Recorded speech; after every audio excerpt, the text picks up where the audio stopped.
Très bien, mesdames et messieurs, bonsoir. Je déclare ouverte la séance du Conseil municipal du 31 août 2020. La fiche de présence. Pardon, peut-être tout de suite aller au secrétaire de séance. Madame, Madame Bouclier, ok. Et chez nous, c'est Madame Richen. La fiche de présence. Excusez-moi. Il y en a un troisième secrétaire de séance. Me souffle-t-on? Est-ce que vous êtes d'accord, Madame Marchand? Oui? Très bien. Comme ça, il y en a un checklist. OK. Alors, sont présents Messieurs Bertrand, Madame Richen, Monsieur Catrin, Madame Fournier, Monsieur Côme, Madame Mady, Monsieur Patro a donné procuration à Monsieur Drivière, Madame Didel, Monsieur Drivière, Madame Ampo, Monsieur Balada, Monsieur Bocard a donné procuration à Madame Didel, Madame Cardon, Madame David a donné procuration à Madame Mady, Monsieur Derib a donné procuration à Monsieur Côme, Monsieur Dupuy a donné procuration à Madame Kakanga. Oh, pardon, mais je m'en voudrais toute la soirée. Maganga, tout à fait. Madame Guilbert, Madame Maganga, Monsieur Mataran, Madame Méraz a donné procuration à Monsieur Bertrand, Monsieur Niang a donné procuration à Monsieur Catrin, Madame Plevinsky, Madame Razolo Rijao Olivia, Monsieur Tartivel, Monsieur Thévenon, Madame Bouclier, Monsieur Bourdon, Madame Chenu-Durafour, Monsieur Guérin a donné procuration à Monsieur Bourdon, Monsieur Coche, Monsieur Lacotte, Madame Marchand.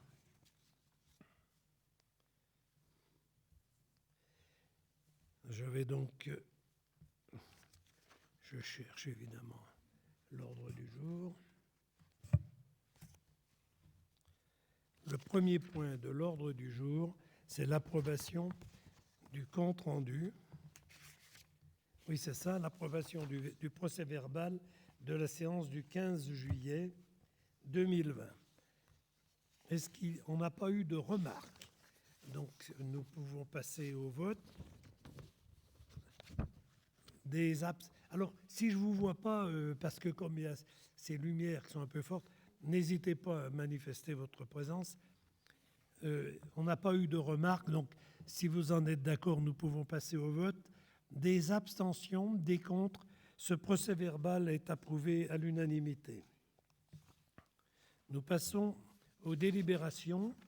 Délibération numéro 1, c'est l'administration générale, c'est la désignation d'un conseiller municipal qui devient le correspondant défense.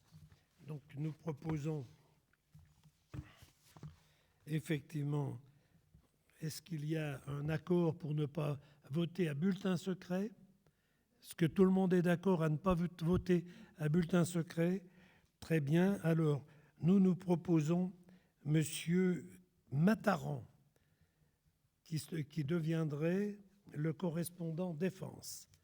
C'est donc lui qui aura le contact à ce niveau avec les services de la préfecture ou les services de la gendarmerie ou de la police.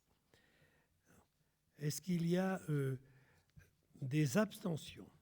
S'il n'y a pas d'abstention, des contre, donc M. Mataran est correspondant, est désigné par le conseil municipal comme correspondant défense. Félicitations, M. Mataran. Nous passons au point suivant, personnel communal. C'est l'adoption de l'avenant numéro 1 au plan de formation triennale 2019-2021. C'est M. Côme qui rapporte. Alors, le plan de formation pluriannuel 2019-2021 répond à deux problématiques, donc le développement des agents et celui de la collectivité.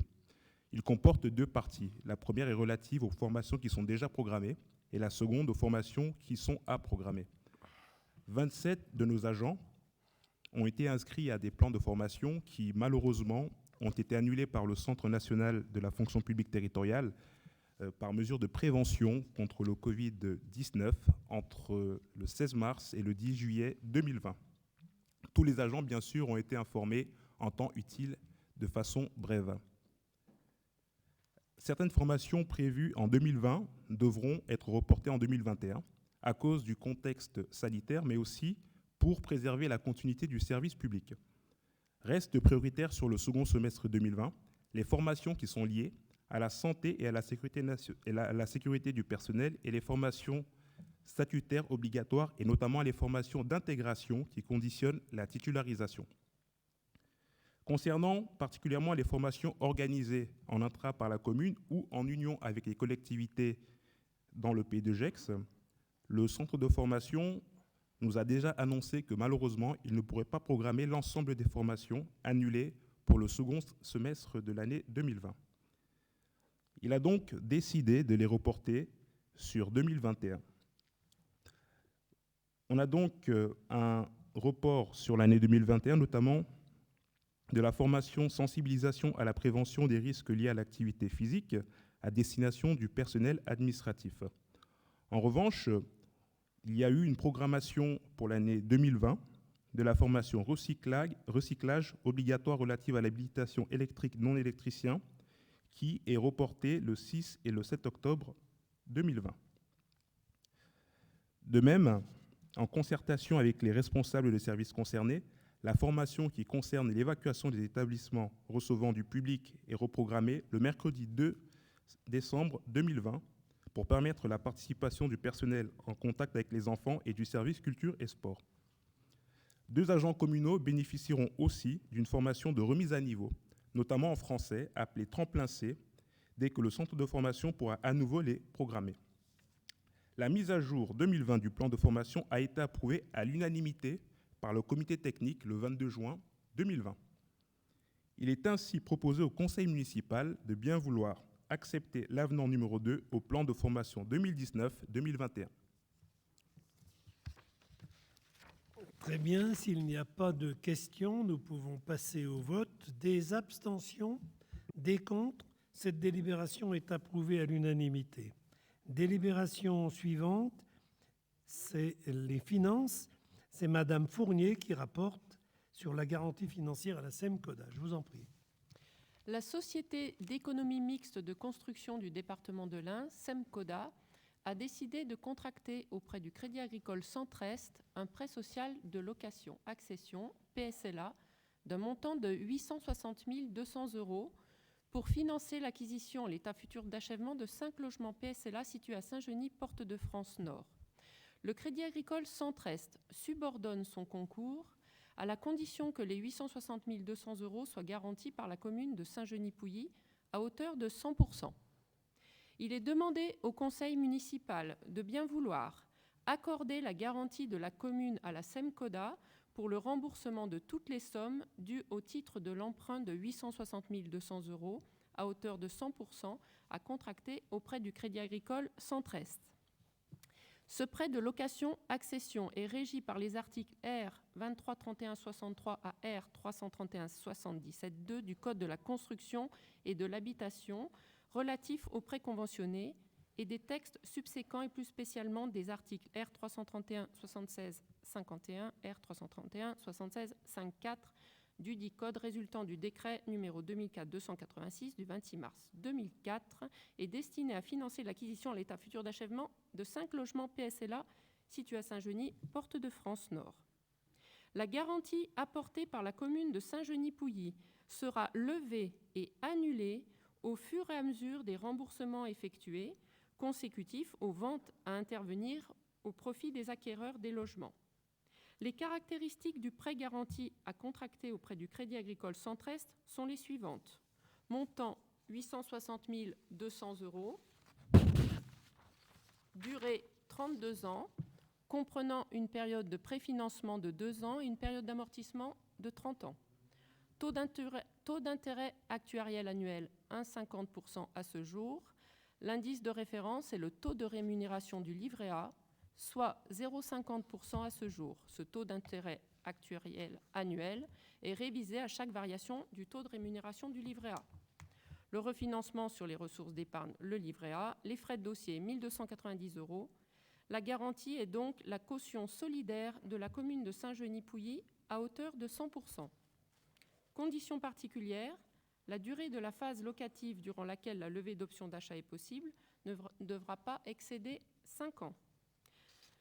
Renoncer par suite à opposer au Crédit Agricole Centre-Est l'exception de discussion des biens du débiteur principal et toute autre exception dilatoire. Prendre l'engagement de payer sur ces deniers, à première réquisition du Crédit Agricole Centre-Est, toute somme due au titre de cet emprunt en principal à hauteur de la quotité sus indiquée, augmenter des intérêts, intérêts de retard, indemnités de remboursement anticipé et autres accessoires, ainsi que tous frais et impôts qui, pour un motif quelconque, n'auraient pas été acquittés par la SEMCODA à l'échéance exacte. Autoriser Monsieur le maire à signer la convention accordant la garantie de la commune de Saint-Genis-Pouilly à hauteur de 100%, soit pour un montant de 860 200 € à la SEMCODA, en application de la présente délibération. Très bien. Des questions? Pas de questions? Très bien. Nous pouvons... Commentaire, nous allons voter contre, Monsieur Bertrand.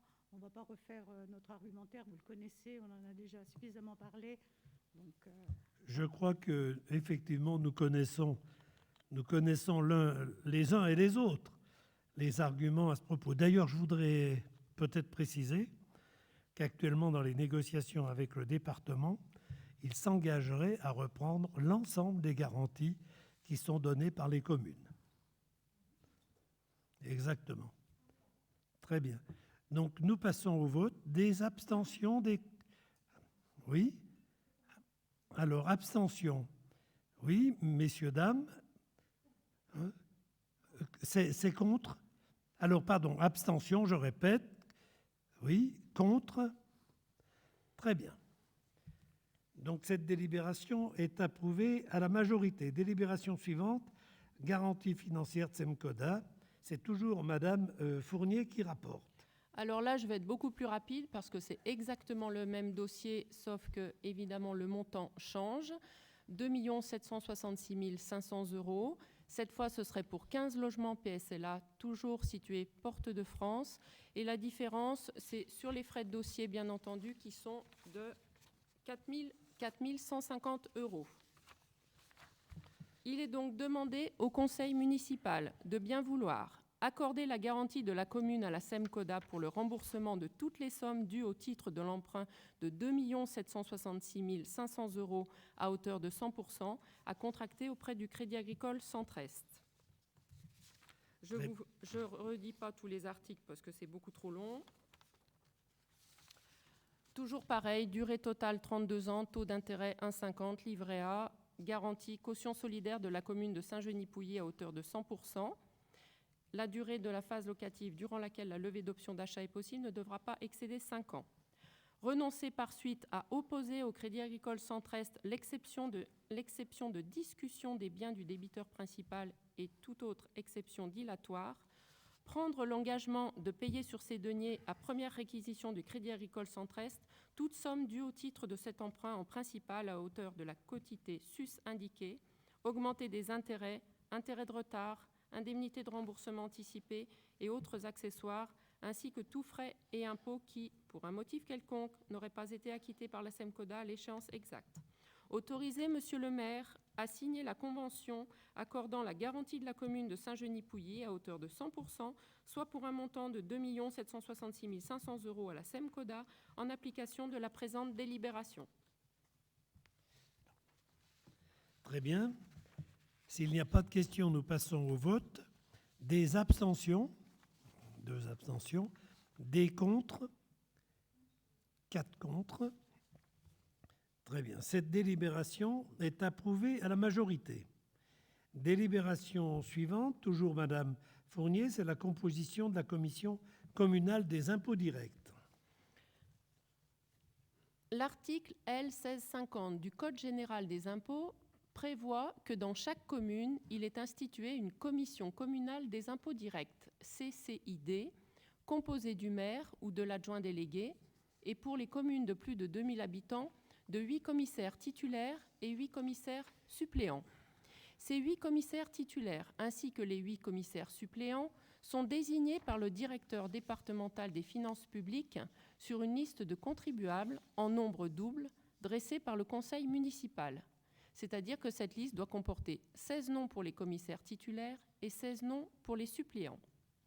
Les commissaires doivent être de nationalité française ou ressortissants d'un État membre de l'Union européenne, être âgés de 18 ans au moins, jouir de leurs droits civils, être inscrits au rôle des impositions directes locales dans la commune, être familiarisés avec les circonstances locales et posséder les connaissances suffisantes pour l'exécution des travaux confiés à la commission.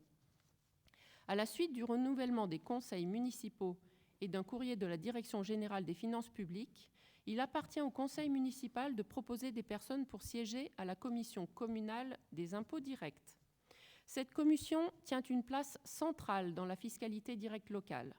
Elle a notamment pour rôle majeur de donner chaque année son avis sur les modifications d'évaluation ou nouvelles évaluations des locaux d'habitation recensés par l'administration fiscale. Depuis la mise en œuvre du 1er janvier 2017 de la révision des valeurs locatives des locaux professionnels, elle participe par ailleurs à la détermination des nouveaux paramètres départementaux d'évaluation, secteurs, tarifs ou coefficients de localisation. La liste des personnes proposées pour siéger à la CCID est présentée dans le tableau joint en annexe.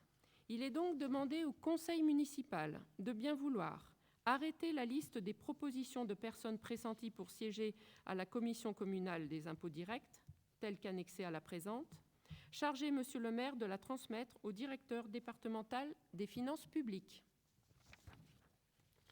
Très bien. Est-ce qu'il y a des questions? S'il n'y a pas de questions, nous pouvons passer au vote. Des abstentions, des contre. Cette délibération est approuvée à l'unanimité. Délibération suivante, c'est le transfert de la perception à la perception de la taxe de séjour à la communauté d'agglomération du Pays de Gex. C'est Madame Fournier qui rapporte.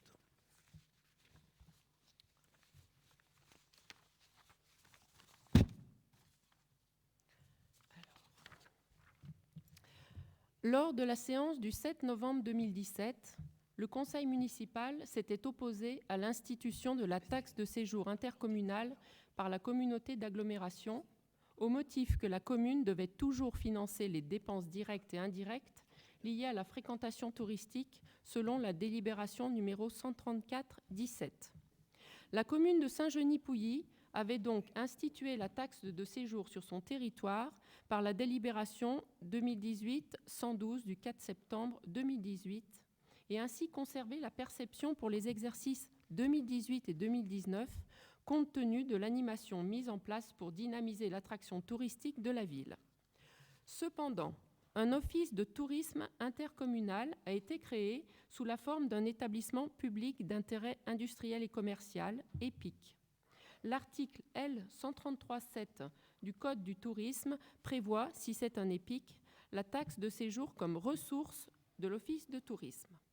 Dans cette logique, la communauté d'agglomération se substitue, à compter du 1er juillet 2020, à la commune pour la perception de la taxe de séjour qui la reversera à l'office du tourisme.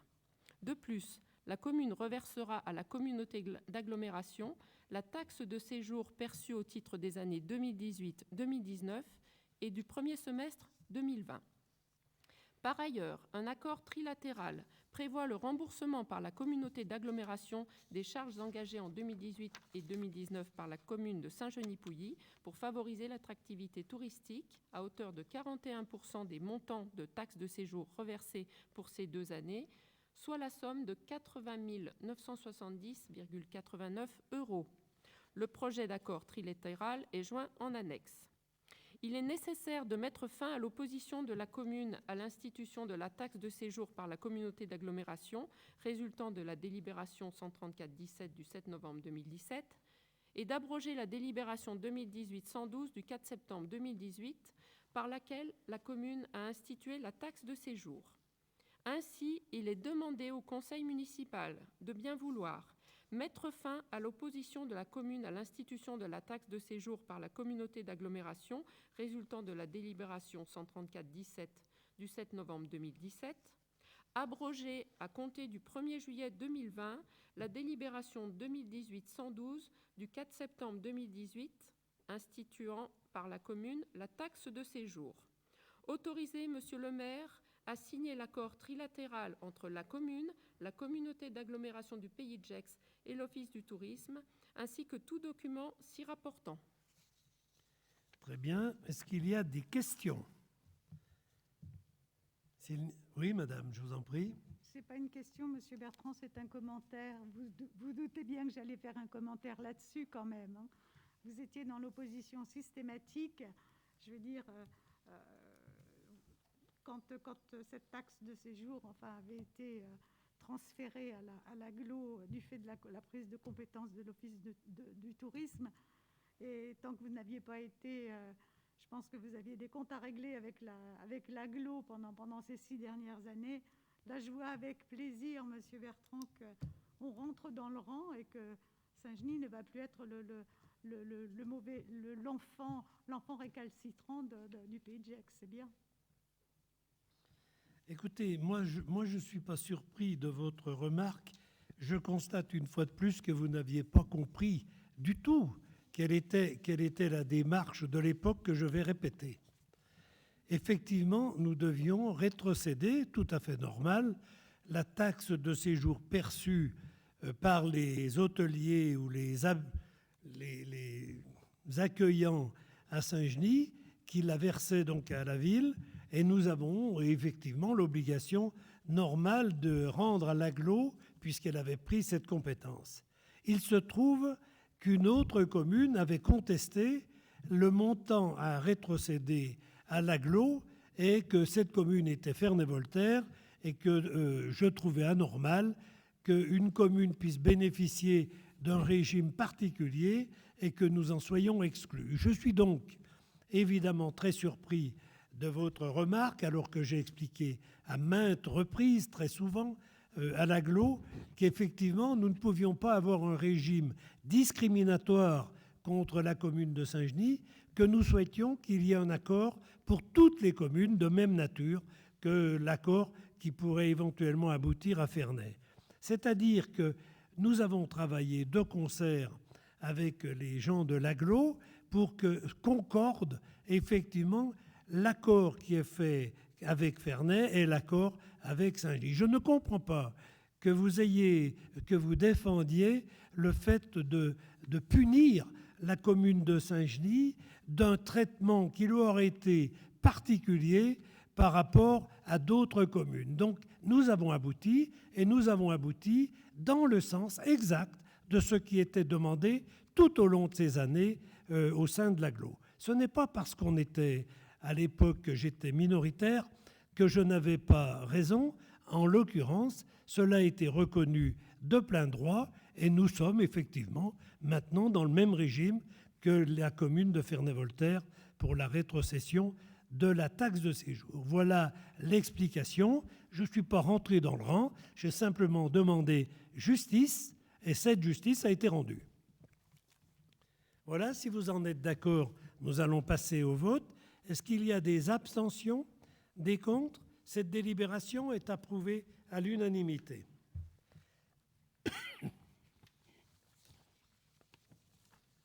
Nous passons à la délibération suivante. C'est le passe sport et culture. C'est M. Catrin qui rapporte. Bonsoir. Il s'agit essentiellement d'une actualisation des barèmes. Pour rappel, pour les nouveaux élus, on a mis en place pendant le dernier mandat ces passes sport et culture à destination des gens moins favorisés qui permet d'avoir des tarifs préférentiels de 5 € pour le théâtre du Bordeaux et de financer à 100% ou 50% les coûts d'adhésion ou de licence pour tous les clubs sportifs ou les associations culturelles. Avec un certain succès, mais continue à en faire la promotion parce que beaucoup de gens encore, malheureusement, ou ne le connaissent pas ou n'osent pas demander, bien qu'on ait choisi une formule extrêmement simplifiée. Les nouveaux barèmes consistent à augmenter de 1,2% la revalorisation pour tenir compte de l'évolution du coût de la vie. Et les détails sont donnés sur la feuille. Ça joue effectivement selon qu'il y ait 1 ou 2 parents et en fonction du nombre d'enfants et le revenu pour la famille dans ces 2 cas. Très bien. Je dois demander quelque chose, et pardon, il est demandé au Conseil de bien vouloir appliquer le dispositif Passeport et Culture selon les barèmes de ressources proposés à compter de la rentrée scolaire 2020. Très bien. Est-ce qu'il y a des questions? S'il n'y a pas de questions, nous pouvons passer au vote. Des abstentions, des contre. Cette délibération est approuvée à l'unanimité. Délibération suivante, c'est une subvention à l'animation Anime-PEPS. Je vous en prie. Donc l'association Anime Pep and Fun est une association qui organise des cours de Zumba. Ils ont un événement une fois chaque année au profit de la Ligue contre le cancer et ils demandent la participation de la commune. La subvention se fait sous forme de la mise à disposition gratuite de cette salle, donc pour une valeur correspondant à 550 €. Il est donc demandé une soirée qui a beaucoup de succès. La salle est archi pleine quand ils font ça chaque année depuis le début. Je crois que ce sera la 4e édition, si je ne me trompe. Il est demandé au conseil municipal de bien vouloir approuver les termes de la convention d'objectifs entre la commune de Saint-Genis et l'association Animes Pep and Fun. Autoriser monsieur le maire à signer la dite convention et tout document s'y rapportant. Approuver le versement d'une subvention de 550 € à l'association Animes Pep and Fun, dont le montant sera inscrit à l'article 6745 du budget communal intitulé « Subvention exceptionnelle aux personnes de droit privé » et dire que les crédits sont inscrits au budget de l'exercice en cours. Très bien. Est-ce qu'il y a des questions? S'il n'y a pas de questions, nous passons au vote. Des abstentions, des contre. Cette délibération est approuvée à l'unanimité. Délibération suivante, c'est à l'Office municipal de la culture. C'est M. Catrin qui rapporte. Il s'agit essentiellement d'une demande de subvention pour l'organisation de l'événement Festival de cuisine du monde, qui lui aussi a énormément de succès. Donc une convention triennale a été conclue en 2019 avec l'OMC, définissant les engagements réciproques de la ville et de l'association, l'ensemble des avantages en nature consentis par la collectivité, évalués à leur juste coût, et les montants de la subvention proposée. Dans ce cadre, l'Office va coordonner la préparation du Festival des cuisines du monde qui se déroulera au Centre Jean Monnet le 11 octobre 2020 pour sa 5e édition. À cette fin, il est proposé le versement d'une subvention de 5 000 € pour participer aux frais liés à cette manifestation. Selon les termes de l'avenant numéro 1 dont le projet est joint en annexe, il est demandé au conseil municipal de bien vouloir approuver les termes de l'avenant numéro 1 à la convention d'objectifs entre la commune de Saint-Genis et l'Office municipal de la culture, autoriser monsieur le maire à le signer et tout document s'y rapportant, approuver le versement de la subvention de 5 000 € à l'OMC, dont le montant sera inscrit à l'article 65-74 du budget communal, et dire que les crédits sont inscrits au budget de l'exercice en cours. Très bien. Est-ce qu'il y a des questions? Pas de questions. Nous passons au vote. Des abstentions, des contre. Cette délibération est approuvée à l'unanimité. Délibération suivante, c'est au 42e tour cycliste du Pays de Gex-Valserine. C'est Madame Fournier qui rapporte. L'association Tour cycliste Pays de Gex-Valserine organise le 6 septembre 2020 sa 42e édition où Saint-Genis-Pouilly sera ville d'arrivée. Cette épreuve est inscrite au calendrier élite 1 et 2 de la Fédération française de cyclisme. Afin de participer au financement de cette manifestation, l'association a sollicité l'octroi d'une subvention de 5 000 €. Compte tenu de l'intérêt de cette épreuve qui participe à l'image de la commune et de l'implication de cette dernière aux côtés des associations sportives, il est demandé au conseil municipal de bien vouloir accepter le versement d'une subvention d'un montant de 5 000 € à l'association Tour cycliste Pays de Gex-Valserine, dire que la somme est inscrite au budget de l'année en cours à l'article 65-74, subvention aux associations. Très bien. Est-ce qu'il y a des questions? Oui, madame. Alors, déjà, par avant, je m'excuse pour la perte de temps que j'inflige à la majorité en prenant la parole ce soir.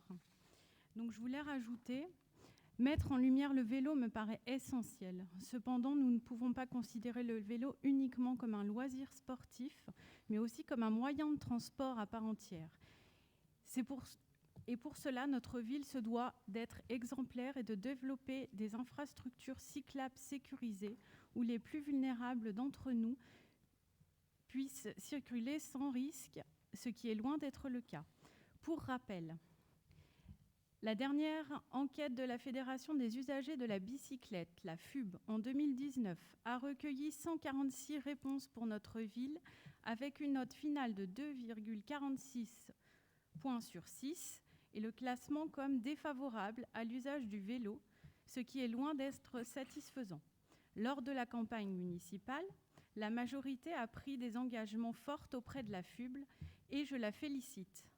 En particulier, vous vous êtes engagé à adopter un plan vélo ambitieux, financé et concerté en début de mandat. Et vous vous êtes aussi engagé à mettre en place un comité vélo et désigner un ou une responsable. Nous sommes en début de mandat et je n'ai rien vu en ce sens. Aussi, nous veillerons à ce que cela fasse partie des points de discussion lors du prochain conseil municipal.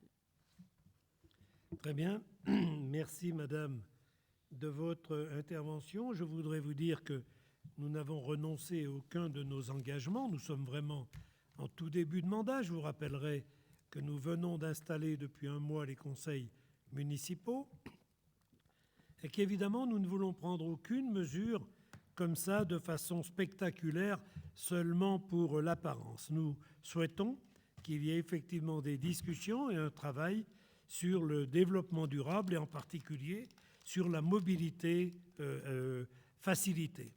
Alors, vous le verrez, dans les prochains mois, la commission développement, je crois que ça ne s'appelle pas comme ça, c'est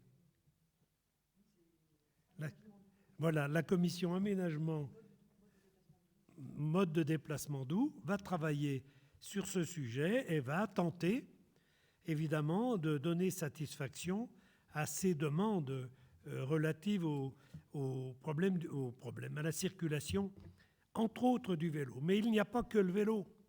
Il y a évidemment, et vous le savez bien, une proportion à respecter entre la circulation, les circulations imposées par les besoins, et puis la circulation, évidemment, comme c'est le cas là, des circulations vélo associatives, mais qui vont quand même dans le même sens. C'est-à-dire que c'est aussi pour faire partager cette volonté de se déplacer en mode doux, en mode non consommateur de carburant, qu'il y a ces encouragements au cyclisme. Donc nous ne renonçons à rien, mais nous sommes des gens réalistes. Nous ne voulons pas remplacer la circulation voiture par la circulation vélo. Nous voulons que les uns et les autres, effectivement, puissent s'exprimer très normalement dans notre ville. Il ne s'agit pas d'une amélioration de la qualité de vie que pour les uns, on embête les autres. Ce n'est pas tout à fait comme ça. Il va falloir travailler effectivement dans un partage de l'espace, un partage des moyens, et avec un objectif qui est celui que vous avez exposé, qui est celui d'aller vers les modes de mobilité douce. Nous allons travailler à cela. Je voudrais juste rajouter que la première commission en fait, sur la mobilité douce aura lieu dans la première quinzaine d'octobre, donc vous recevrez une invitation. Donc, exactement, merci. Si vous en êtes d'accord, nous allons passer au vote. Des abstentions, des contre, cette délibération est approuvée à l'unanimité. Délibération suivante, culture, c'est l'Abbati Festival de Genève, c'est M. Catrin qui rapporte.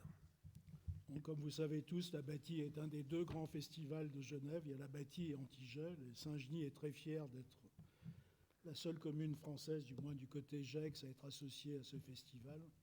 L'objet de cette convention est de renouveler ce qu'on fait depuis la saison 2017-2018. Elle consiste aujourd'hui à permettre d'accueillir des compagnies et artistes internationaux. La troisième collaboration se déroulera les 12 et 13 septembre, donc samedi et dimanche, et verra se produire Kaori Ito, une grande danseuse japonaise, et Yoshi Oida pour le tambour de soie. La ville de Saint-Genis participe en mettant à disposition son personnel et l'infrastructure théâtre du Bordeaux et le matériel technique, et participe à l'opération pour un montant de 5 000 €. Ce montant inclut les frais éventuels de la ville de Saint-Genis nécessaires à l'accueil, à savoir location de matériel technique supplémentaire, engagement de techniciens surnuméraires et l'ensemble des frais liés à l'accueil de la compagnie. Bon, il faut savoir, c'est deux spectacles pour 5 000 €. Il faut savoir qu'un spectacle comme ça, c'est de l'ordre de 15 000 € par séance si on devait le payer nous-mêmes ici à Saint-Genis. Les conditions de cette collaboration sont précisées par une convention de partenariat dont le projet est joint en annexe. Il est proposé au Conseil de bien vouloir approuver la collaboration de la ville de Saint-Genis avec l'Abbati Festival de Genève pour sa 44e édition et autoriser Monsieur le maire à signer la convention de partenariat ainsi que tout document s'y rapportant. Très bien. Est-ce qu'il y a des questions? S'il n'y a pas de questions, nous pouvons passer au vote. Des abstentions, des contre. Cette délibération est approuvée à l'unanimité. Délibération suivante, c'est la convention de partenariat avec le groupement régional d'action cinématographique. C'est M. Catrin qui rapporte. Dans le but de promouvoir des cinémas communaux comme on a à Saint-Genis, au niveau de chaque région, voire de chaque département, sont créés des groupements d'aide à l'action cinématographique. Dans le cas du département de l'Ain, il s'appelle GRAC. Saint-Genis est partenaire du GRAC depuis 2019 et adhérent au système de paiement avec les chèques GRAC. Ce partenariat permet d'améliorer la visibilité de la salle par la promotion et le relais de sa programmation et des événements, ainsi que de toucher un plus large public, notamment au cœur de cible de la salle, le jeune public, par la mise en place de nouvelles activités de médiation. Le GRAC offre ainsi formation régulière de personnel cinéma. Ce partenariat permet de continuer à développer la fréquentation du cinéma du Bordeaux et surtout, ça nous permet, c'est un argument de plus pour postuler à la reconnaissance cinéma art et essai. Cette référence cinéma art et essai, elle, nous permet de postuler à des subventions, notamment pour l'activité médiation, qui est une activité fondamentale pour ce cinéma. Une convention dont le projet est en annexe précise les modalités du partenariat pour la période de septembre 2020 à août 2022. Le montant de l'adhésion est 250 €. Il faut savoir que pour cette somme, les deux dames qui travaillent au cinéma ont déjà eu plusieurs formations autour du cinéma, travail de médiation, relation avec les jeunes publics, etc. Donc c'est vraiment un support essentiel pour nous. Il est proposé au Conseil de bien vouloir approuver la convention de partenariat avec le groupement régional d'action cinématographique tel que joint en annexe, autoriser Monsieur le maire à la signer, ainsi que tout document s'y rapportant. Très bien. Est-ce qu'il y a des questions? S'il n'y a pas de questions, nous pouvons passer au vote. Des abstentions, des contre. Cette délibération est approuvée à l'unanimité. Délibération suivante, à propos de la médiathèque, la convention de collaborateurs occasionnels bénévoles. C'est M. Catrin qui rapporte. Décidément, la culture ce soir. Ah, ce soir, vous avez la parole. Oui, la médiathèque, comme vous savez tous, a beaucoup de succès, notamment toute la partie d'animation, en particulier à destination du jeune public. Le but, c'est d'engager des bénévoles pour libérer les professionnels de la médiathèque pour qu'elle soit beaucoup plus proche du public et notamment pour encadrer toutes ces activités de médiation avec les écoles, avec les jeunes publics, etc. Donc, au-delà des fonctions traditionnelles d'accueil du public, dans le cadre d'emprunts de livres assimilés, l'équipe de la médiathèque propose un accompagnement des différents publics à la découverte des plaisirs de la lecture, des spectacles, des contes, mais aussi des actions hors les murs, comme vous avez vu cet été, comme lors de la programmation Quartier d'été, Culture et Diversité. Fort de cet engagement et souhaitant bénéficier d'expériences de nouvelles personnes aimant la lecture, la médiathèque propose de constituer une équipe de bénévoles en vue de participer au fonctionnement et l'animation de la médiathèque. Afin de formaliser la collaboration entre les médiathécaires et les bénévoles, de définir le rôle et la place de chacun, il est proposé qu'une convention soit signée entre la collectivité et la personne bénévole dont le modèle est joint en annexe. Évidemment, les personnes seront rencontrées, ce ne sera pas une interview, mais ce sera un entretien avec les personnes, parce qu'on veut des gens qui ont vraiment le goût de ce travail et les compétences pour ce travail. Il est demandé au Conseil de bien vouloir approuver les termes de la convention de collaborateurs occasionnels bénévoles de la médiathèque et autoriser Monsieur le maire à signer les documents nécessaires. Très bien. Est-ce qu'il y a des questions? Oui. On en avait déjà parlé en commission, si je me rappelle bien. J'étais présente ce jour-là pour les bénévoles. Ce qui me gêne dans cet article, c'est le fonctionnement. On va prendre des bénévoles pour du fonctionnement. On va leur faire passer des entretiens. On va les engager comme bénévoles. Donc, pour cette délibération, je serai contre. Oui, très bien, mais pour rassurer, si jamais il y en avait besoin, c'est avec l'aval de l'autorité communale. Mais je crois que ça se fait dans beaucoup de médiathèques, bibliothèques, et que c'est une façon aussi de s'ouvrir. Ça veut... Les gens qui sont en contact avec les enfants. Déjà, c'est un premier critère. Il faut qu'on s'assure que les gens qu'on met en contact avec les enfants aient un profil qui ne pose pas éventuellement des problèmes. Deuxièmement, on veut des gens qui, effectivement, ne vont pas gérer la médiathèque, mais vont participer avec les professionnels de la médiathèque, aux activités de la médiathèque, pour libérer les vrais professionnels sur le travail d'animation. Quand elles font des médiathèques hors les murs, elles ne sont pas dans la médiathèque. Il faut que la médiathèque, elle continue à tourner. Il ne s'agit pas d'interview dans le sens où on offre un job. Il va s'agir d'entretien certainement relativement informel, mais il est important qu'on s'assure que les personnes qui vont être là au milieu des enfants notamment, effectivement un profil qui correspond et soit une vraie valeur ajoutée pour le fonctionnement de la médiathèque. Vous ne pensez pas qu'un étudiant aurait pu bénéficier de ce poste éventuel avec la crise sociale qu'on a en ce moment? Écoutez, si un étudiant le souhaite, nous sommes évidemment à l'écoute. Et vous le savez, je veux dire qu'à ce propos, cela n'empêche absolument pas la démarche qui est entreprise en la matière d'intégrer autant que possible des habitants, des bénévoles, sous réserve bien entendu de leur validation par la responsable de la médiathèque, mais validation aussi par la commune. Donc je pense que la donnée du service rendu peut être intéressante pour toutes les parties. C'est pas du tout une exclusion pour le reste. On pensait beaucoup à avoir de l'intergénérationnel, donc on pensait beaucoup à solliciter les gens plus seniors pour justement provoquer ce type d'activité. Il y a beaucoup de gens qui sont demandeurs, qui ont envie de faire des choses, qui ont les compétences, l'envie ou les connaissances. L'idée, c'est de les mettre en situation de pouvoir donner le meilleur de ce qu'ils ont à offrir et de créer ces relations intergénérationnelles qui nous semblent fondamentales, pas juste d'en parler, mais de les faire vivre.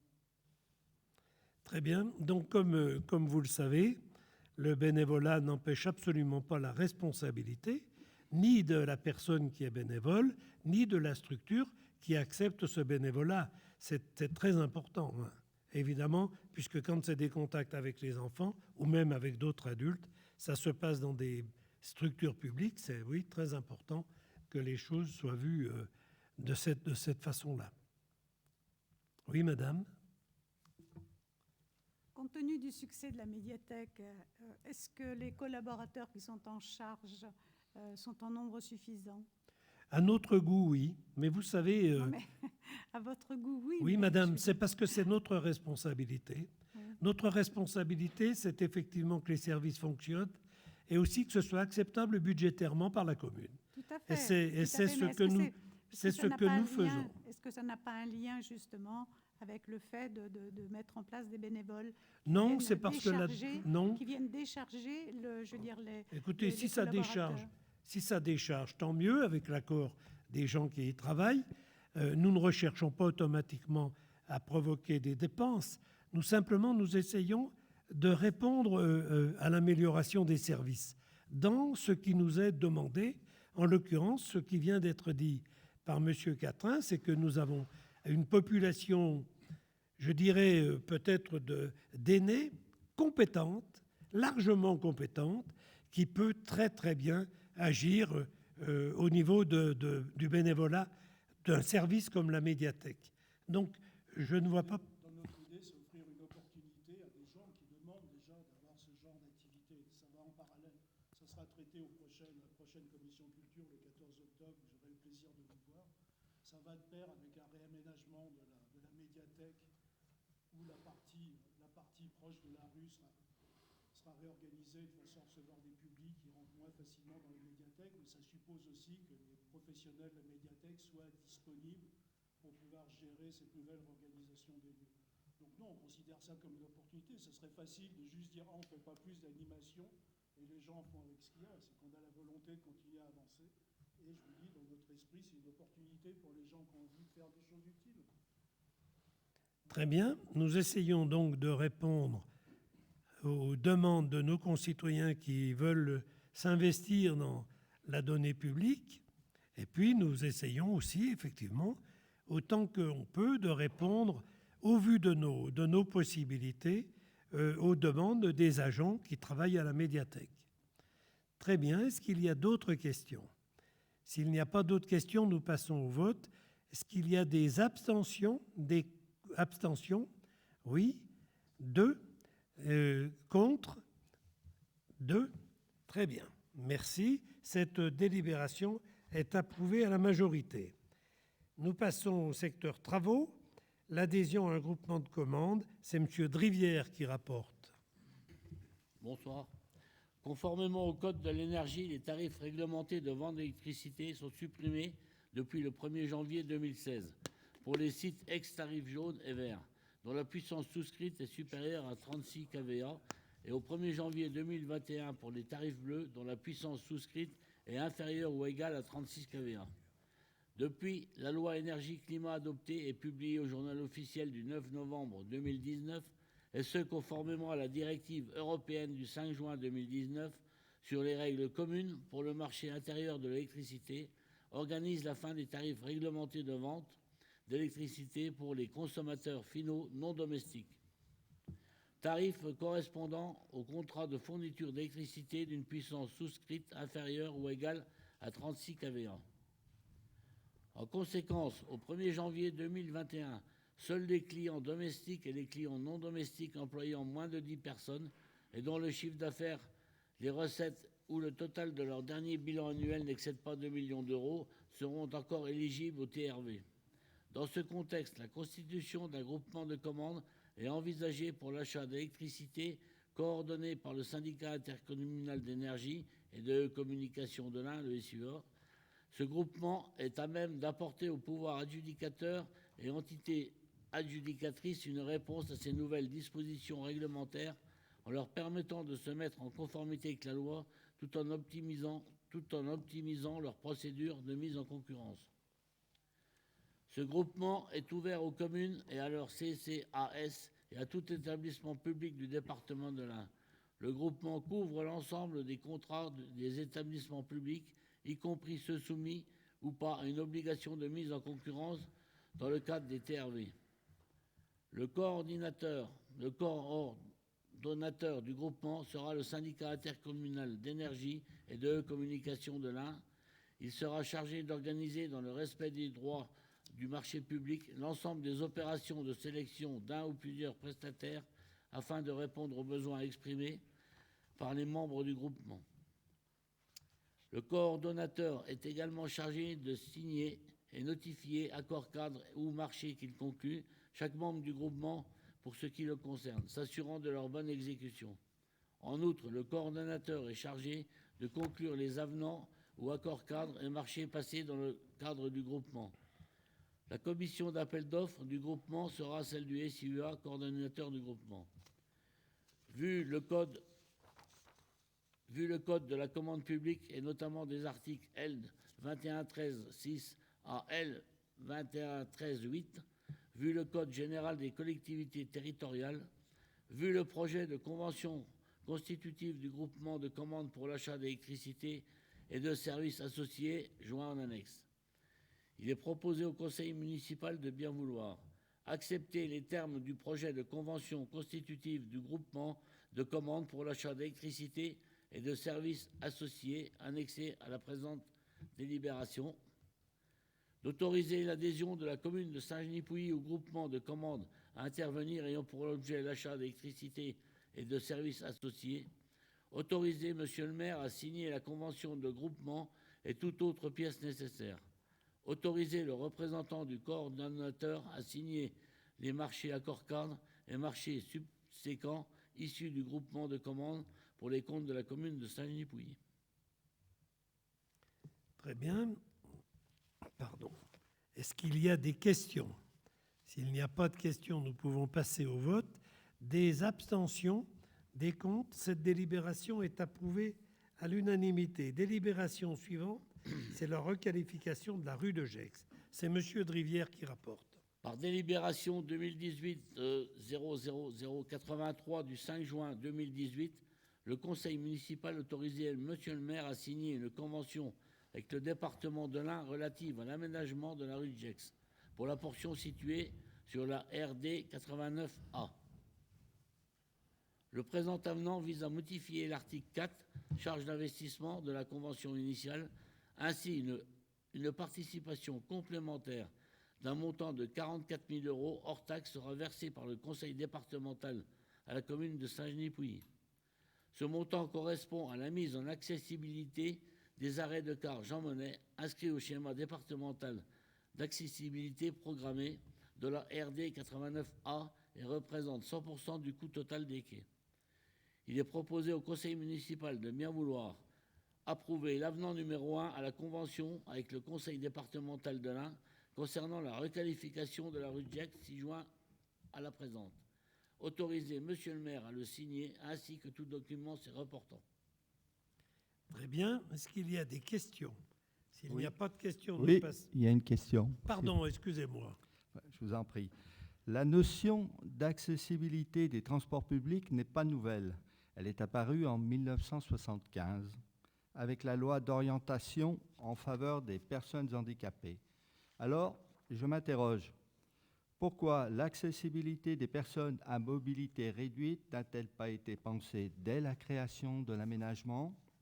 Cela aurait permis d'éviter de gaspiller de l'argent public.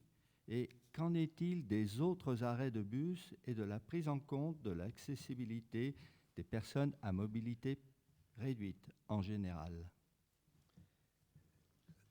La question que vous posez est une question de fond.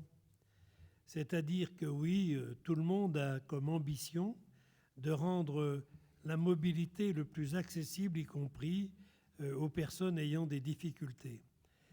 Cette application ne peut pas être d'un seul coup, tellement elle provoque, et vous le savez bien, tellement elle provoque de dépenses annexes, voire quelquefois de réflexions en attente sur le lieu de passage des bus. Là où il y aura des modifications d'accessibilité pour les bus, ils deviendront définitifs, c'est-à-dire que la ligne sera évidemment reconnue beaucoup plus pérenne que d'attendre de voir comment les choses se passent. Lorsque l'on rééquipe aujourd'hui une ligne de bus, eh bien c'est vrai que l'on fait tout de suite les travaux d'adaptation, ce qui est effectivement ce qui n'était pas le cas dans le passé. Mais je peux vous assurer que maintenant, c'est devenu une règle. C'est-à-dire que quand il y a un aménagement nouveau, eh bien, il est mis effectivement selon les règles d'accessibilité aux personnes à mobilité réduite. Je ne dis pas que c'est facile. Je crois que vous le savez.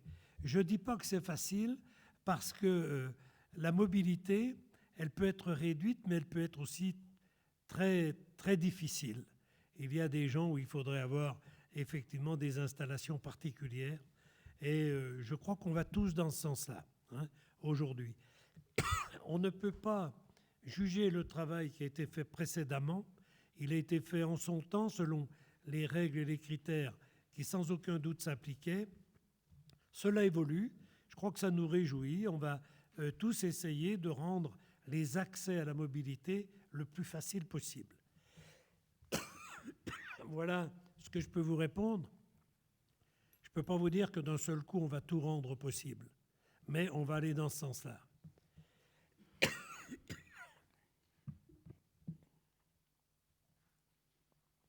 Est-ce qu'il y a d'autres questions? S'il n'y a pas d'autres questions, nous passons au vote. Des abstentions, des contre. Cette délibération est approuvée à l'unanimité. Délibération suivante, c'est la requalification de la rue de Gex. Non. Non, pardon. Dissimulation des réseaux. Pardon. Rue des Sétines. Des réseaux. Voilà. Je vous en prie, Monsieur de Rivière. Dans le cadre des travaux d'enfouissement de l'intégralité des réseaux aériens présents sur la route des Sétines, la commune de Saint-Genis-Pouilly a sollicité la société Orange afin que les réseaux aériens de communication électronique puissent être dissimulés et passer en réseau souterrain.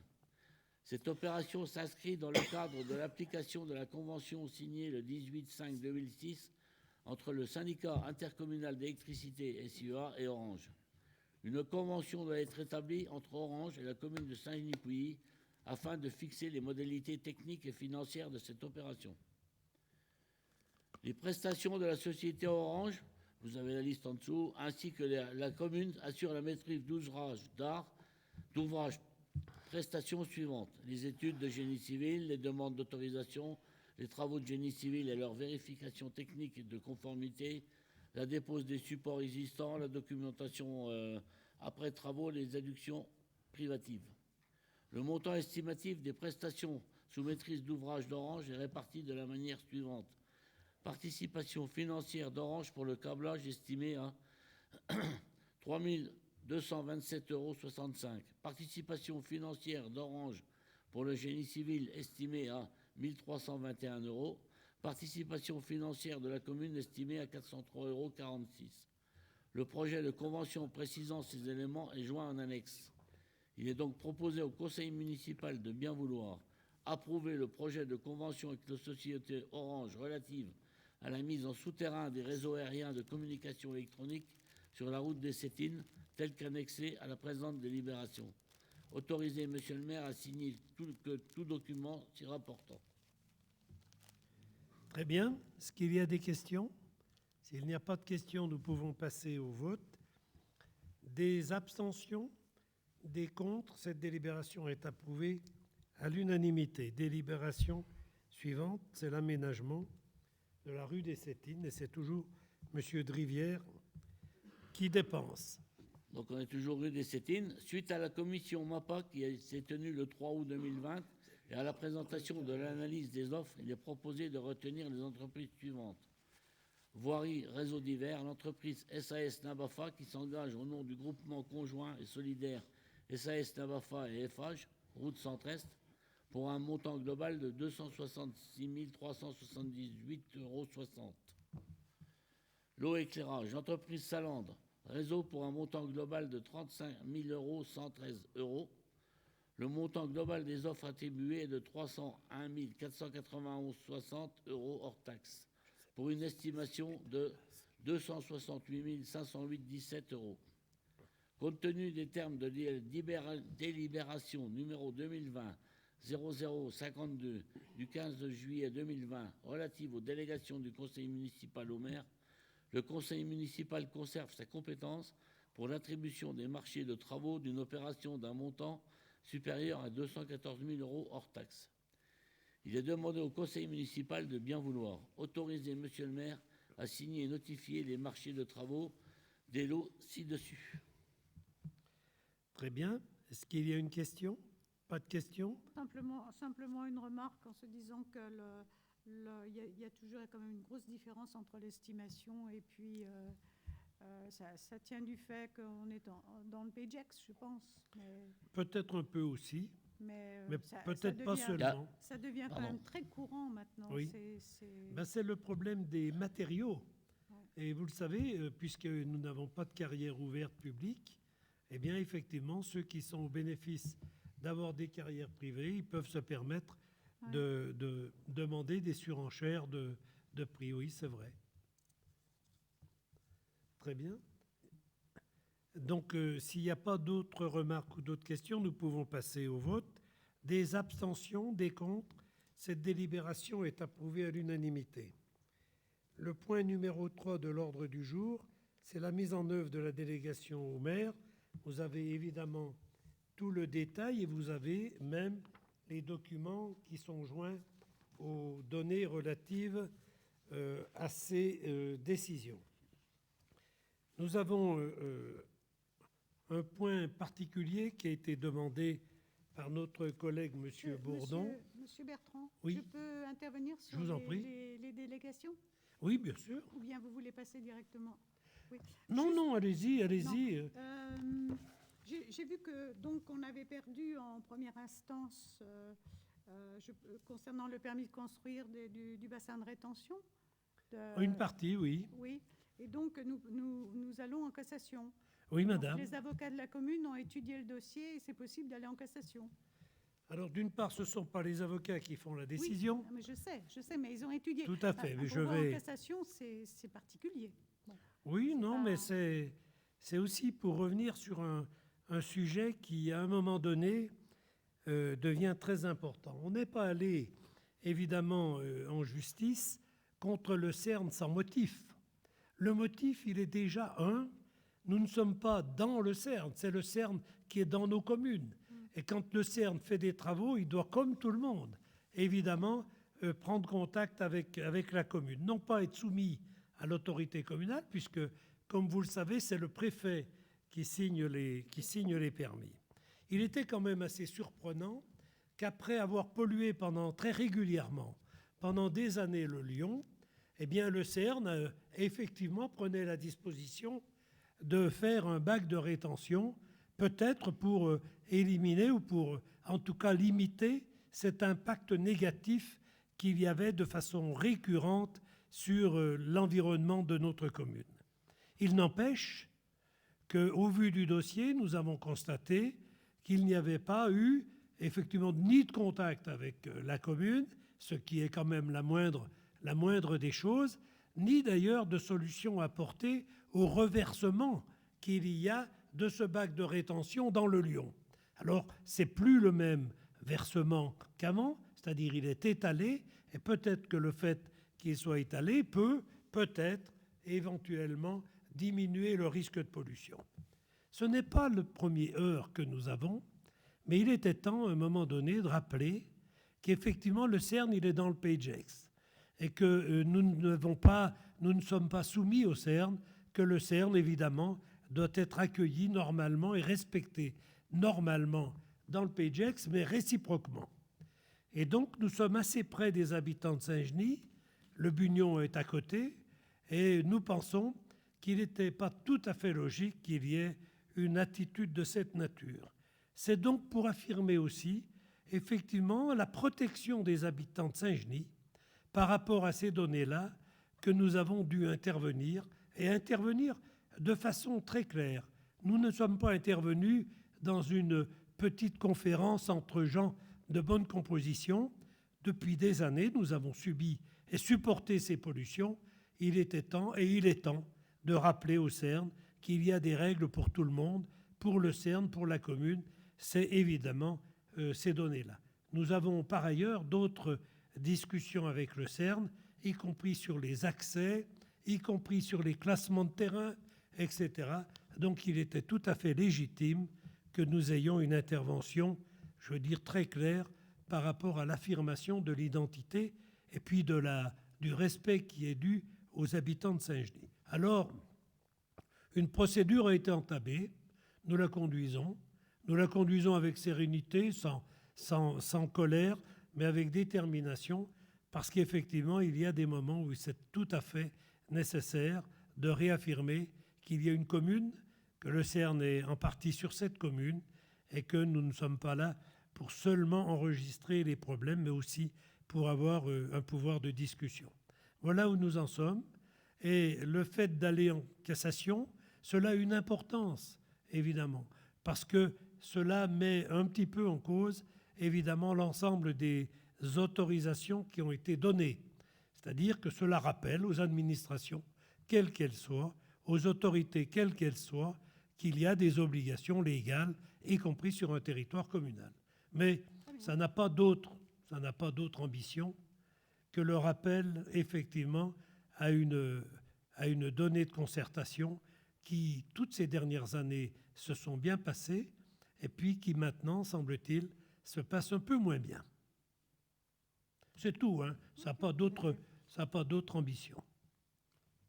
Une autre question concernant l'arrêté que vous avez, le dépôt de demande d'autorisation d'urbanisme, permis d'aménager, permis de construire sous les vignes. On en est où par rapport à ça? Donc c'est un arrêté que vous avez pris au mois de juillet. Donc on en est où par rapport à ça? Écoutez, normalement, là, les procédures suivent leur cheminement. Vous savez, il y a des temps pour tout. Nous avons effectivement remporté toutes les nous avons eu gain de cause. Dans l'ensemble de ce dossier, nous allons voir maintenant avec les avocats quand nous pouvons commencer à mettre en œuvre effectivement les décisions du tribunal. Je le rappelle, qui a donné raison à la commune depuis toujours, tout le long de ce dossier. Très bien. Bon, ben, je n'ai pas d'autres questions par rapport aux arrêtés, aux délégations. Très bien, merci. Je voudrais donc répondre merci à monsieur Bourdon qui nous a posé dans les délais des questions qui sont à notre goût très importantes, il n'y a pas de doute, c'est-à-dire des questions, je vais peut-être lire votre propos et puis ensuite apporter les réponses. Voilà. Suite à la réunion du 12 août, plusieurs avis, plusieurs pistes d'action ont été émises par les concitoyens. Concrètement, quelle est la stratégie que la mairie va mettre en place pour traiter ce sujet de manière globale et complète? D'autre part, j'aimerais connaître les chiffres concernant le budget sécurité, uniquement concernant la police municipale de Saint-Genis-Pouilly, en 2019, en 2020. Pour quel objectif? Alors, avec des données, en deuxième grande question, quelle est la procédure utilisée pour le recrutement des futurs policiers municipaux? Qui gère les dossiers? Combien de propositions sérieuses reçues depuis 2018? À questions précises, on répondra précisément, M. Bourdon. En 2020, alors, quels sont les avantages proposés par Saint-Genis à ses futurs policiers? Entre parenthèses, logement, prime, salaire. En question suivante, a-t-on envisagé de passer par un cabinet de recrutement? Je vais donc répondre à chacune des questions. Le budget sécurité uniquement concernant la police municipale, en 2019, il était de 269 902. Je vous donnerai, M. Bourdon, ce que je suis en train de dire, je vous le donnerai directement.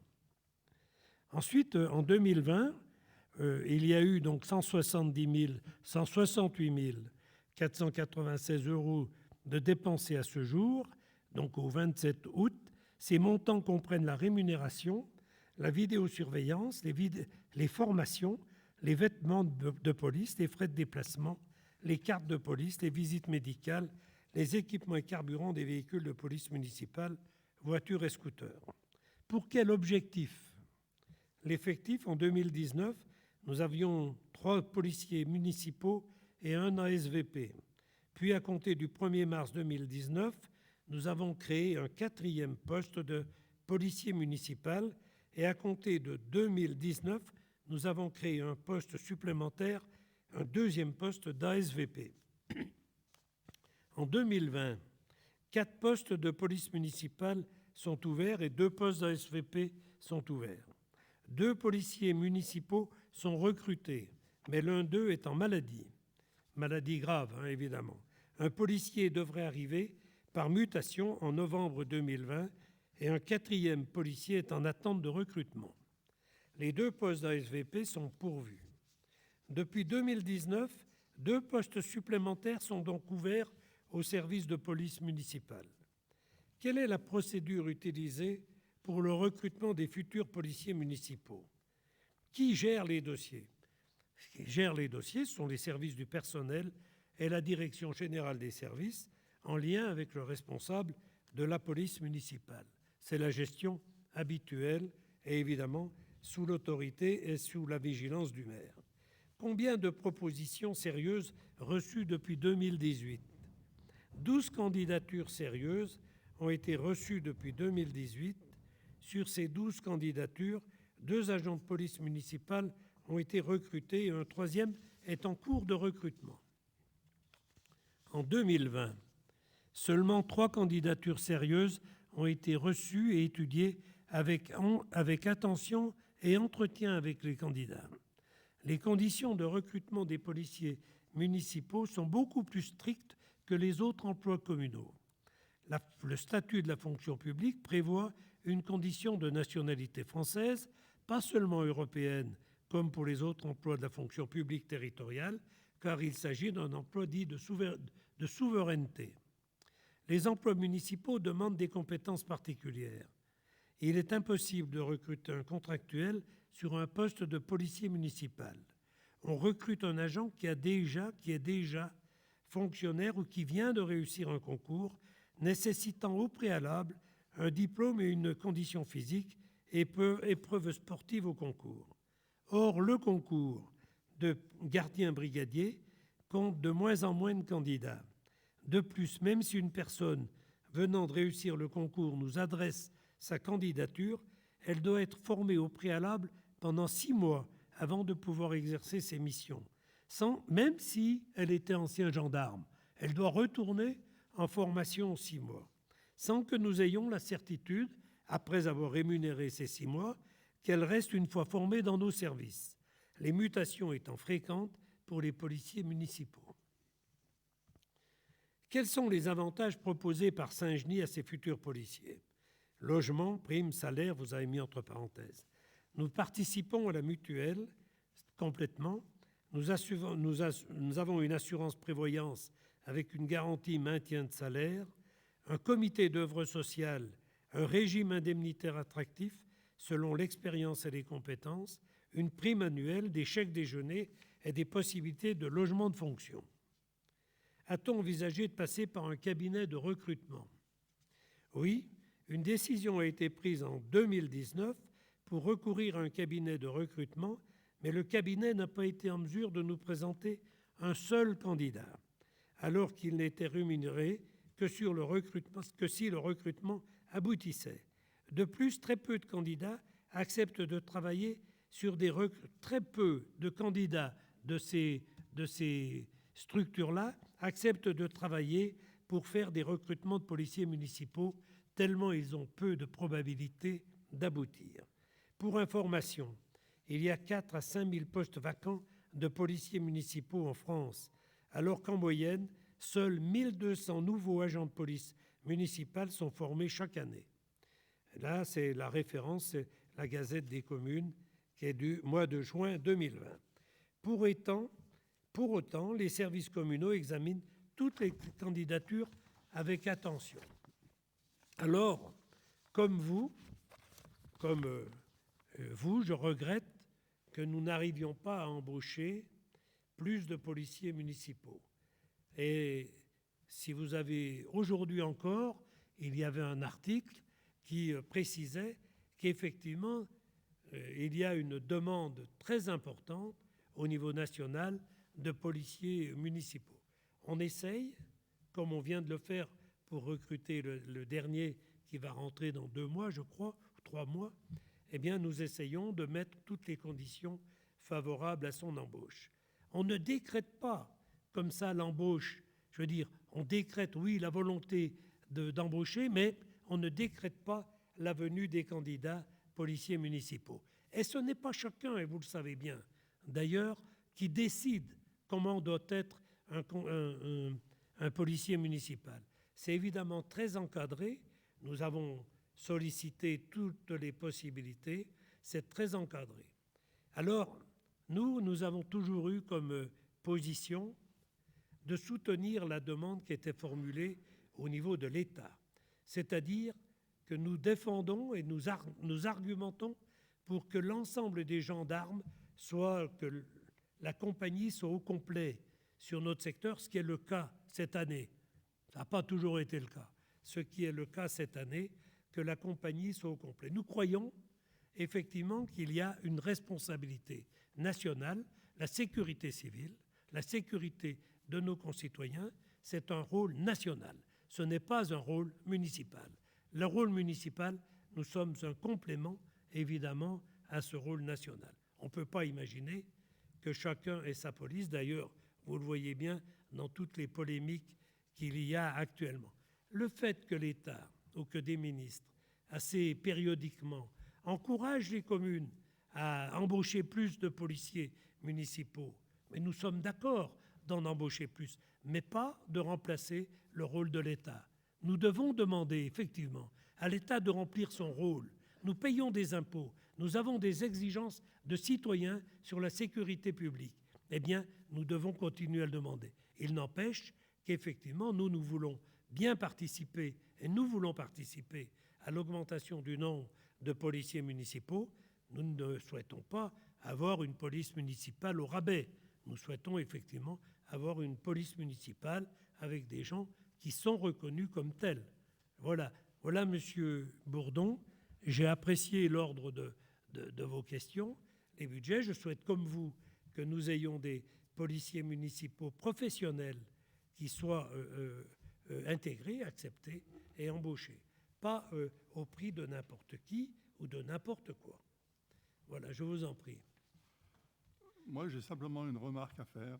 Quand on va sur le site de la mairie, l'effectif de la police est de 3 plus 1 ASVP, à savoir, il y a le détail des tâches qui est défini pour ces policiers, répertoire et gestion des objets trouvés, délivrance du permis de détention de chiens dangereux de première et deuxième catégorie. C'est les 2 tâches qui sont sur le site.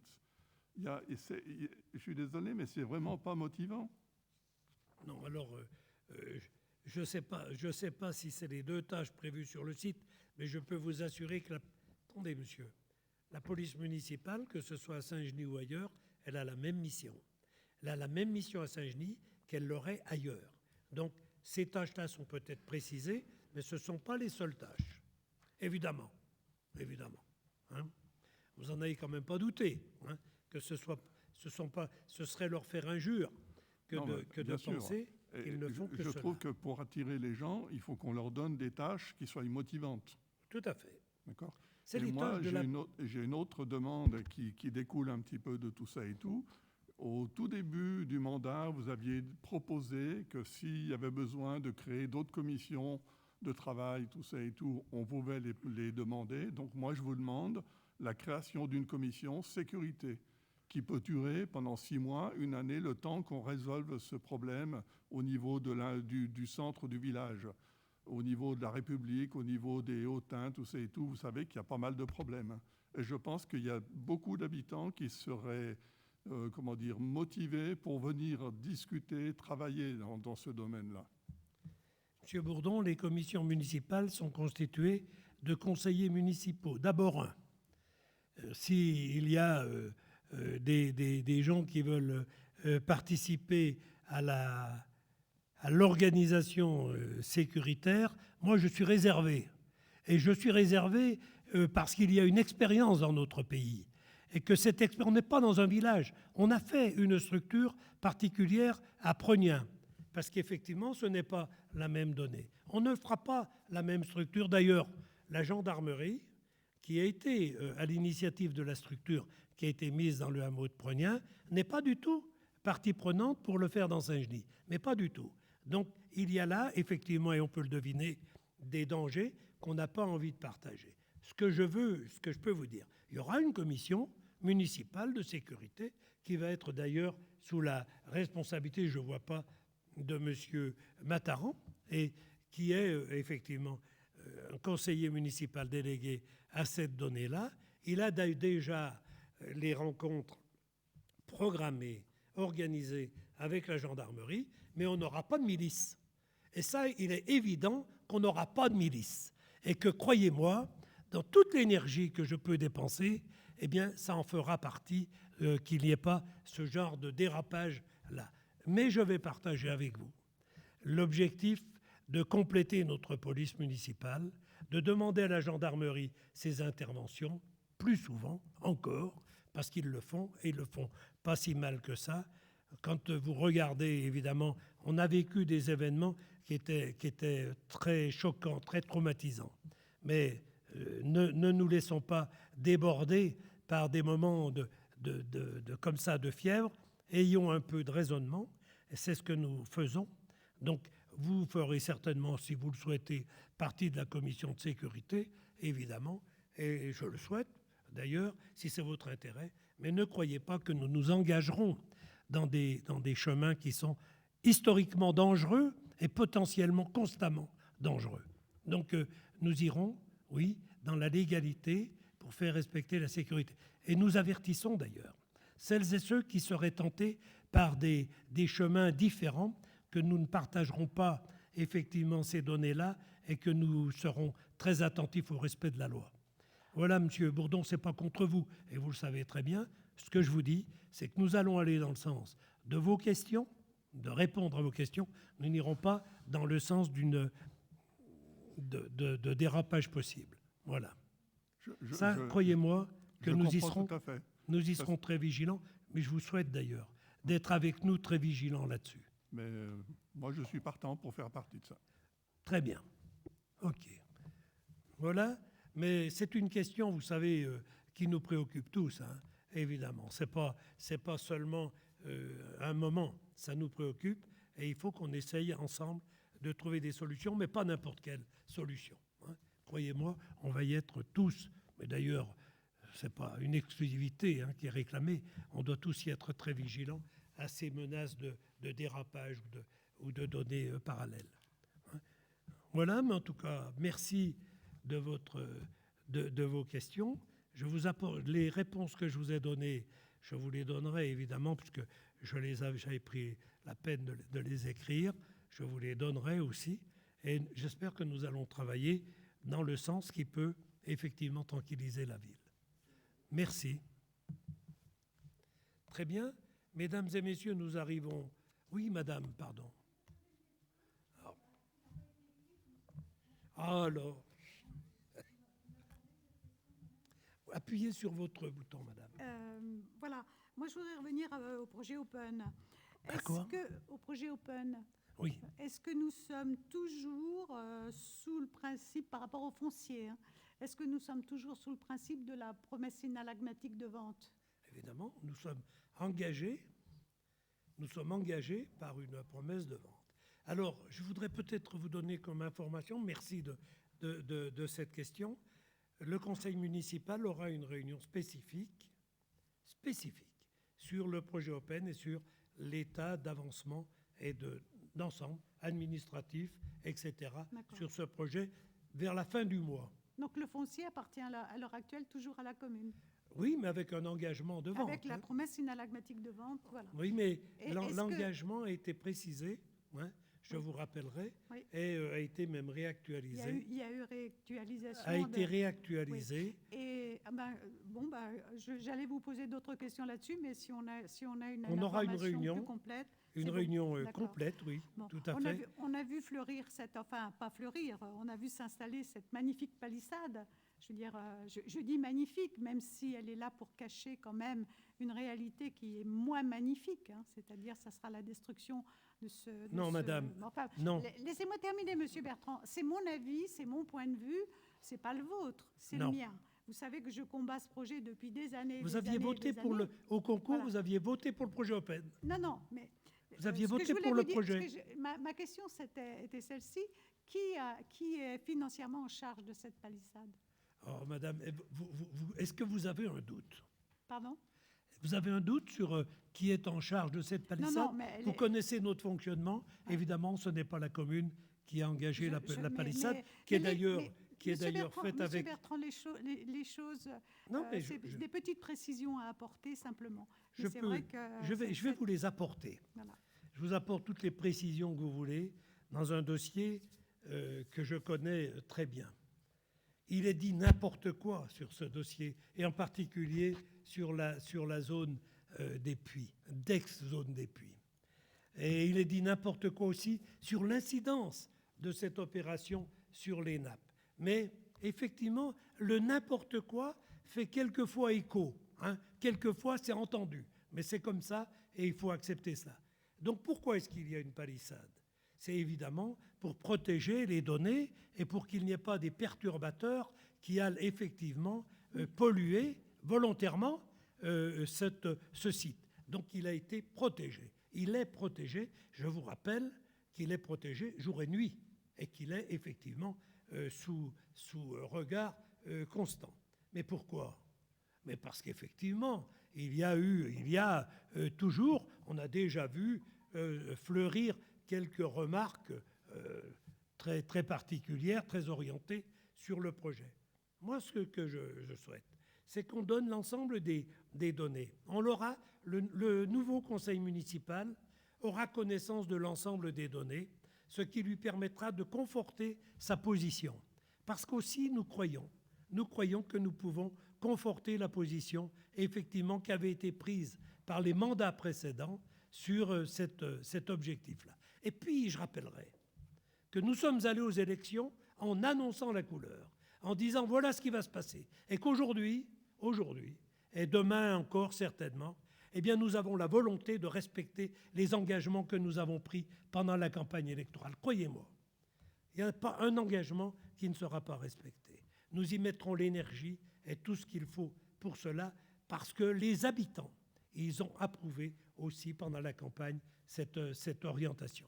Donc, je voudrais vous dire que si on avait un doute, c'est comme pour les stades, si on avait des doutes sur, écoutez, aujourd'hui qui va prétendre défendre une ferme écologique sous les vignes, qui va oser, demain, c'est vraiment quelque chose qui apparaîtra comme complètement dément. Simplement, je voudrais dire que nous avons des arguments et que la population a des arguments, la commune a des arguments pour effectivement valoriser la donnée relative à Open.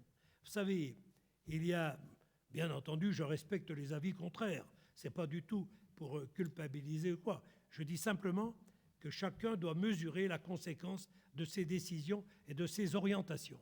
C'est évident, nous sommes tous venus d'ailleurs. Si je fais le tour de table ici, nous sommes tous venus d'ailleurs. Eh bien, nous avons tous une co-responsabilité sur l'occupation de ce territoire.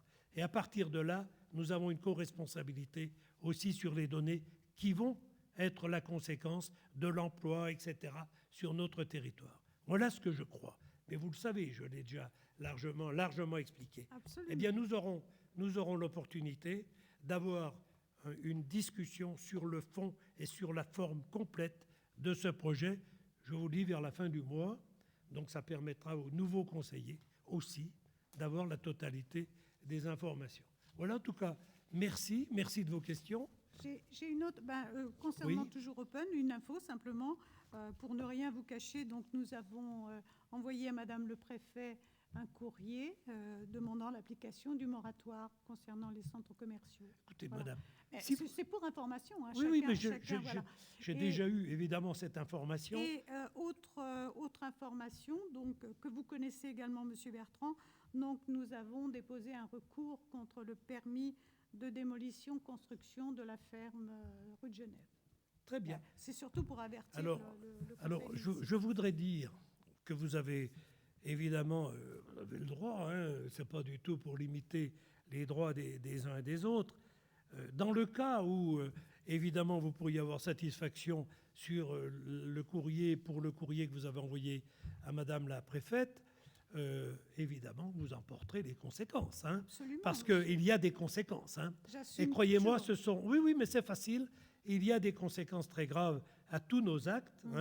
Et personnellement, voyez-vous, je pense que nous sommes allés devant les habitants, nous avons expliqué notre point de vue, nos objectifs. Nous espérons, nous souhaitons, et nous voulons même les respecter, nos objectifs. Mais au cas où nous obtiennent... Vous savez, je n'ai aucune illusion, mais simplement, pour rebondir sur ce que vous disiez, je serais tout à fait... je suis en capacité et très fière, je serais très fière d'assumer ce que vous appelez les conséquences. Oui, madame, mais je ne sais pas si vous pouvez être fière par rapport à la commune, par rapport à la vision que l'on peut avoir sur le PGX. Je ne sais pas si vous pouvez être fier, mais c'est votre liberté. On peut être fier même de mauvaises actions. En tout cas, croyez-moi, dans cette affaire, notre énergie, notre volonté, elles vont dans le sens de ce que nous avons annoncé aux élections. Et nous espérons bien respecter ces engagements que nous avons pris devant nos concitoyens. En tout cas, merci. Merci à toutes et à tous. Le conseil municipal est terminé. Il est de tradition de donner la parole, ce qui est exceptionnel, je vous signale dans le PGX, de donner la parole aux habitants présents.